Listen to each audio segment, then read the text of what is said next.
Hello everyone, আশা করি সকলেই খুব ভালো আছো। আমিও খুব খুব ভালো আছি। তো আজ হচ্ছে শ্রাবণ মাসের প্রথম সোমবার। তো আমি সকাল সকাল স্নান করে ঠাকুর ঘরে চলে আসলাম। আর আমার বাবা মহাদেবকে আজকের আমি স্নান করাবো। তোমরা সবাই জানো শ্রাবণ মাস হচ্ছে বাবার জন্ম মাস। তো আমি যতদিন বেঁচে থাকবো ততদিন আমি শ্রাবণ মাসে সোমবার করব। তো বাবা মহাদেবকে আমি এবার অভিষেক করাবো। তো আমি সবার প্রথম হচ্ছে আমি ধূপ প্রদীপটা আমি আগে জ্বালিয়ে নিলাম। তারপর আমি ভস্য দিয়ে অভিষেক করাবো। তারপর আমি ঘি মধু সাদা চন্দন দিয়ে অভিষেক করিয়ে নেব। তো তোমরা কে কীভাবে অভিষেক করাও বাবা মহাদেবকে আমি জানি না, কিন্তু আমি এই নিয়মে অভিষেক করাই। তো তোমাদের যদি ভালো লেগে থাকে আমার অভিষেক করানোটা, তোমরা ফলো করতে পারো।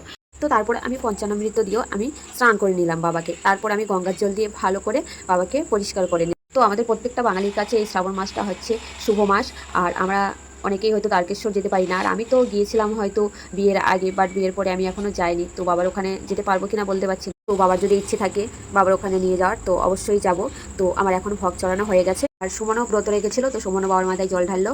আর সবশেষে দেখো সুমন আমার জন্য সবুজ চুড়ি নিয়ে এসে, তো সুমন আমাকে নিজে হাতে চুড়ি পরিয়ে দিল। আর সবশেষে দেখো আমি আতপ চালের ভাত খেয়ে আজকের উপোস ভাঙবো। তো তার সাথে আছে আলু টমেটো মাখা, ঘি আর মিষ্টি। তো চলো টাটা।